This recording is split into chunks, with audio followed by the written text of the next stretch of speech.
Alright guys, how's it going? So I've been down to the garage on my scooter. I've bought today's Spanish football dailies. I went to the cafe. I had 3 or 4 coffees. That's right, some coffee. And I also had El Bocadillo de la Semana, Bocadillo of the week, thanks to Will Scanlon, 2 days running. My favourite. Oh, salchichas con queso, con las cebollas. Oh, sausages with cheese and onions. Yeah, it's very nice with a bit of ketchup. All right, it's very good. But it is Christmas. I've got to treat myself. So I've reviewed the papers for you. I've left them in the cafe, which means there's nothing I need to show you. There's nothing in the papers today, the Spanish print media, regarding Trent Alexander-Arnold. And there hasn't been for 14 days now, 2 weeks. See how good I am at maths. Which was when we played Real Madrid. So on the day of the Liverpool-Real Madrid game in the Champions League, they were still talking about Trent. And since that game, since that day, it's gone silent. There's no mention of Trent. There's not even a mention of another right-back, which is a little bit strange. Although Real Madrid have been doing all right. They have mentioned centre-backs, but only once since that game, all right? So make of that what you will. I don't know if we should be looking into that and thinking, why are they not mentioning Trent anymore or a right-back? Is it just because of their results? Who knows? I will keep an eye on it for you. I will be doing that tomorrow morning as well. Thanks to those of you that do support this YouTube channel, not only through the channel membership, but through, the super thanks thing, the love art under the vid. It enables me to get a coffee, buy the papers, get a bit of breakfast as well, thanks to Will. I worked out recently, it's 200 to 250 a month just to buy the papers and have a couple of coffees. Do you know what I mean? Like, that's without Bocadillo. Do you know what I'm saying? But I really enjoy doing it, and I'm so grateful because I like to get out and do this for you. So there's nothing to do with Trent Alexander-Arnold. There's a little bit about Zubimendi, but nothing in relation to Liverpool.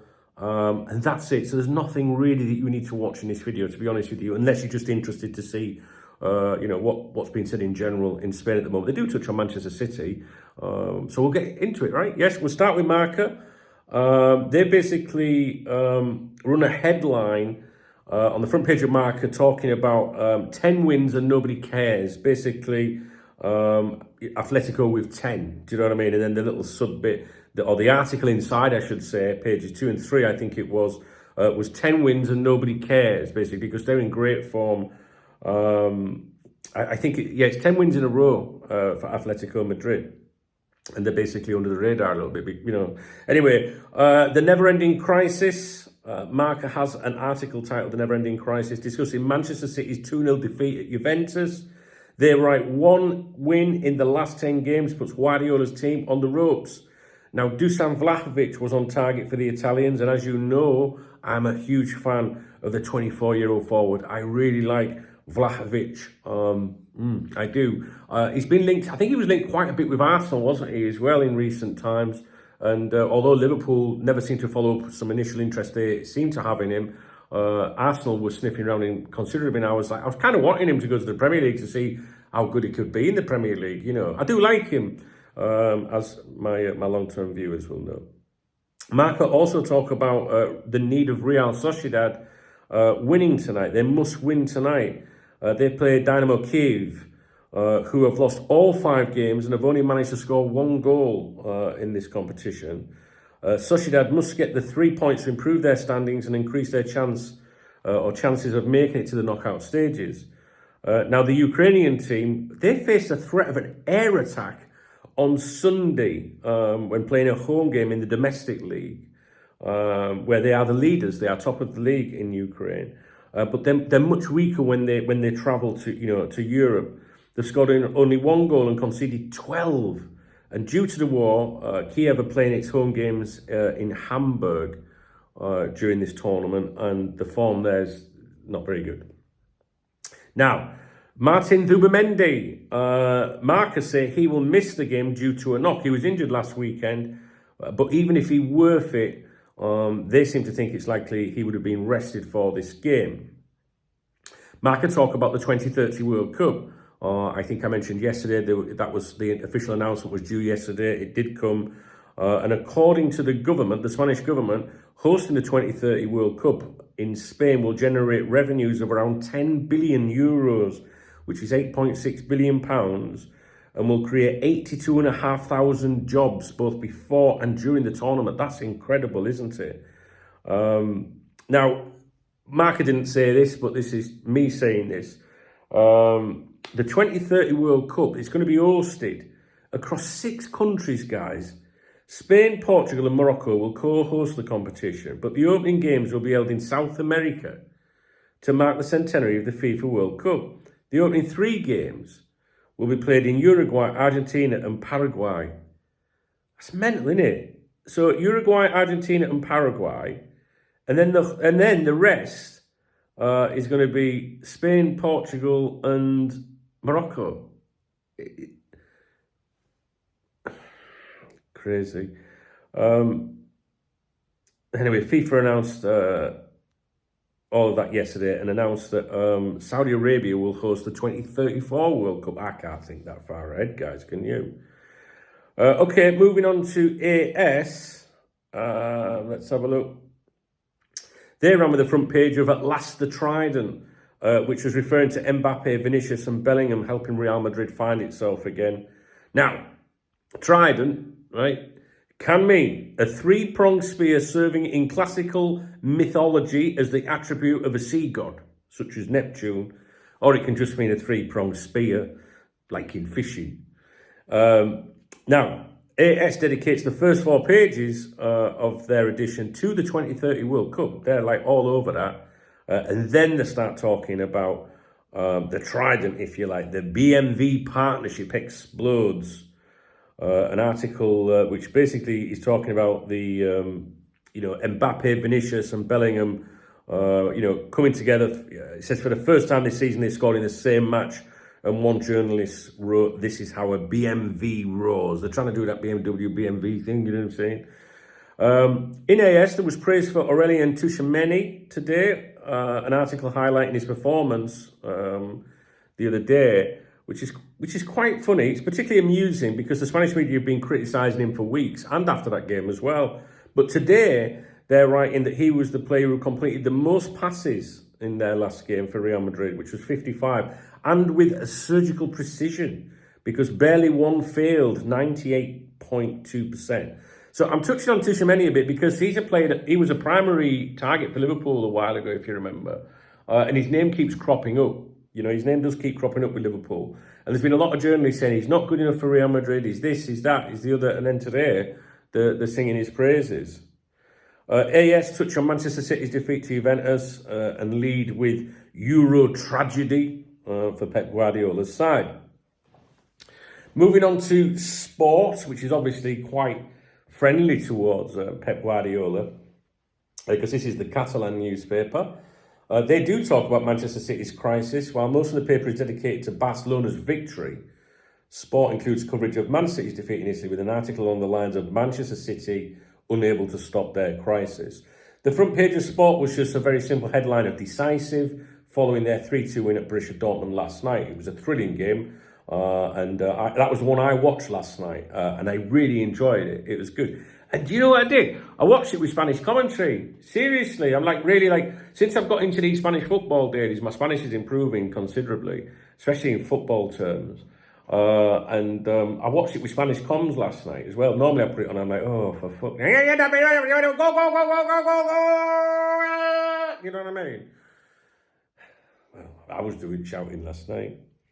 They write about Zubimendi, saying that they ran an article titled "Back to Place Real in the Top 8." Now, they believe that Zubimendi, who they call the leader in the engine room of Real Sociedad, will be involved this evening against Dynamo Kiev after returning to training from a minor injury. Now, the headline, Zubimendi back to place Real in the top 8, contradicts Marca, who reported that Zubimendi will step aside for the game. I think they're just probably guessing it. I think he's fit. Marca's saying that he's got a knock and you know what I mean, he's set to step out. But I think there's a kind of, was it Marca that said he would step out? Sport there saying he will be involved. But I think that even if he's fit, they might rest him. I don't know. I have no idea what they'll do. And clearly the Spanish media don't either. Right, that concludes today's Spanish paper review for you. Nothing in there of any interest. regarding Liverpool Football Club, if you like. I mean, we keep an eye on Zubimendi, don't we? And I'll keep an eye on him tonight for you. I find it very strange that there is no mention of Trent Alexander-Arnold. It's just gone dead. And I knew in the run-up to that game, I told you, didn't I? They'll mention him, they'll mention him, they'll mention him. And I said, I wouldn't be surprised on match day if there's a big spread. And there was. Do you remember? That kind of getting into the edge of the opposition, ahead of a big game. All of that happened, of course. But since then, nothing, absolutely nothing regarding Trent or a right-back. And they obviously lost that game to Liverpool. And the following days, there was no mention of needing a right-back. They did run, if you remember, a two-page spread, page 2 and 3 of Marker, I think, maybe a day or two after that game, about the 4 young centre-backs, the defence of the future. But there was no mention to the right-back, no mention of Jesus Forte, the youngster that is a right-back for Real Madrid, and nothing to do with Trent. It's gone completely quiet. Real Madrid, the mood at the moment's all right. They're the best thing ever. Do you remember yesterday was the Champions League is the garden of Real Madrid, Real Madrid's garden. And nobody can stand up to them kind of attitude. So maybe because of the positivity, they're not, panicking so much. I don't know, but it's something that I'm stressing in all my videos at the moment. Some people might go, oh my God, does that mean they've resolved the right-back situation? You don't know, do you? You see, Marca in particular is heavily influenced by Real Madrid, by Florentino Perez. They say here in Spain that he writes the articles. He obviously doesn't. But in other words, if he wants them to say something or not say something, Marca will do it. Marca's the one you pay attention to regarding Trent, I think. AS are also very pro-Real Madrid. And sometimes Marca have left him, Trent out and AS mention him. Do you know what I mean?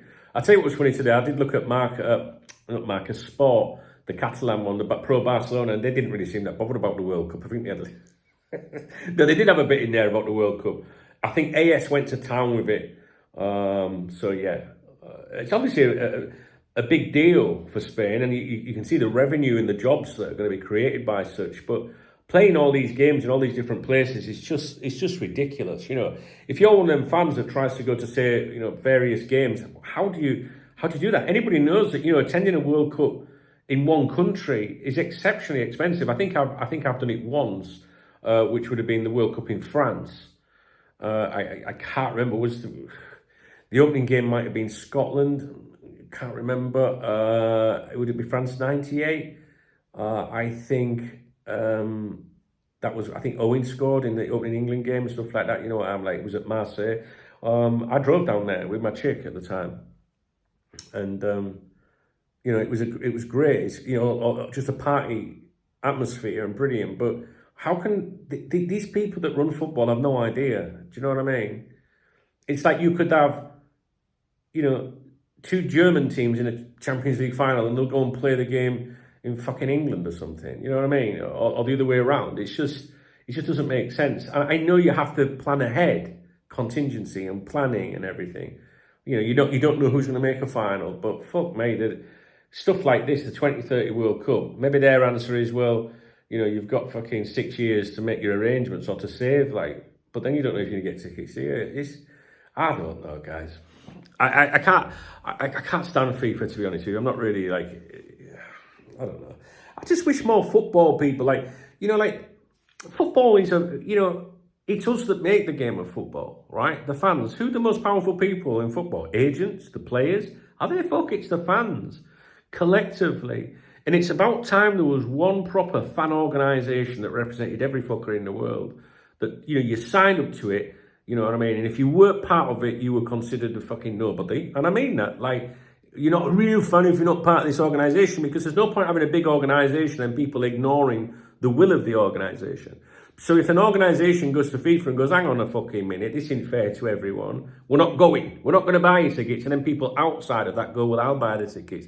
You're always going to get them snaky ones, aren't you? So you'd have to make it a thing like, hey, you better be a member. You know what I mean? Do you know what I mean by that? But then I contradict myself, because at club level, some of these fan organisations, I'm not a fan of. Do you know what I mean? Because they only seem to look out for themselves a bit. Look out for them and their friends. If it affects their pockets, then they start kicking off. But you know what I'm saying? Oh, I don't know. That's another topic altogether. FIFA, UEFA, the Premier League, football fan organisations. I don't know. The message I'm trying to say here, or what I was trying to say, or trying to convey, is FIFA dictate the everything, yet who the fuck are they to dictate it to us, the fans? You know, and collectively, we have a massive voice and a massive influence. I'll leave that with you. If you appreciate this video, please thumbs up the video. Please drop me a comment. If you want to support my channel, please hit the love heart under the video. That contributes to buy me a coffee. It does indeed. I mean, maybe I will have another bocadillo of the week tomorrow. Tomorrow's Friday, isn't it? But we'll have to see. I gained a pound overnight. Was it because of that bocadillo yesterday, do you reckon? Or was it just a fluctuation? We'll see tomorrow morning, won't we? But then next week it'll be an extra 10 pence or something, and we're not doing that. Fuck that. I'm from Yorkshire. All right, guys, I'm off. Thumbs up, comment, coffee, nice one. I'll be doing a live stream on here today at 1 o'clock UK, I think. I've got to go to the doctor's first in an hour. All right, I'll see you in a bit. Let me know if you found anything in this video of interest. All right.